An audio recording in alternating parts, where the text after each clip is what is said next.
From YIAGA Africa's perspective, there are three big tests that underpin the Saturday elections. And let me start with the second one, which is the impartiality test, because Bukola, you raised the question about the police. I think that the police will be tested, especially our security agencies, will be tested on Saturday. And the big question is whether our security agencies will maintain neutrality and impartiality in the management of election security operations, because there are concerns about whether you call it federal influence or federal might to influence the outcome of the election. These are based on allegations from political actors.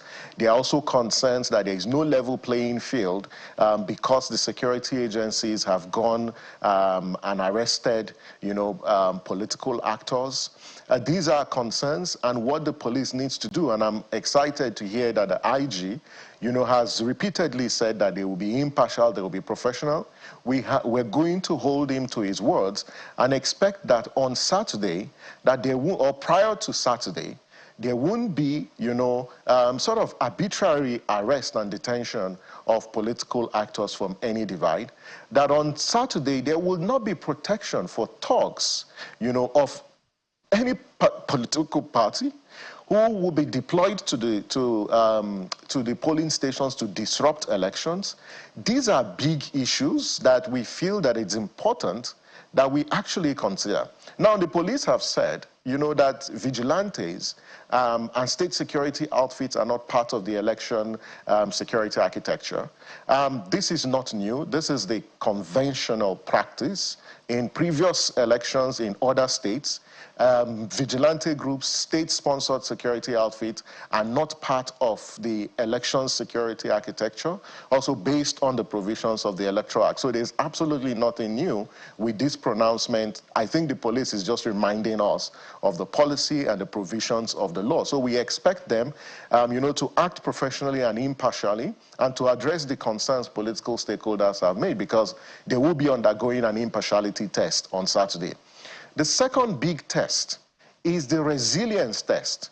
And this is actually on the part of the voters, because voters, need to show up on Saturday to vote for candidates of their choice. If you look at the data, the voter turnout for Edo governorship elections have declined. In 2016, it was 32%. In 2020, it came down 20-something%, and now we don't know what the turnout will be, because it came out to about 27%. And so there was an 8% decline from 2016 to 2017 in 2020. In the light, of this sort of early warning signs of violence, in the light of this adverse weather condition like rainfall, we hope that the voters will defy all odds, show up to cast their votes, and not be scared, about some of this violent rhetoric. The last biggest test is the integrity test. And there are four fundamental questions, and this relates to INEC. And the first critical one, with respect to, the integrity test that INEC will undergo, is one, that will all the sensitive materials, ballot papers and result sheets, and even non-sensitive materials, will they be deployed promptly to all the local governments in the state so voting can commence promptly? That will determine, whether the election meets the integrity test. The other one is whether INEC will maintain consistency, in enforcing and implementing the rule on suspending election in cases where there is substantial disruption of election, because Section 24 of the Electoral Act is very clear. And so if you have early warning signs of violence, if it appears that politicians are preparing for a showdown, they might instrumentalize violence to undermine the elections. So how is INEC going to apply, the rule on suspending elections where there is substantial disruption is critical. The third sort of test is whether INEC will instrumentalize its power, to do what? To review declarations and returns made under duress or in contravention of the electoral law.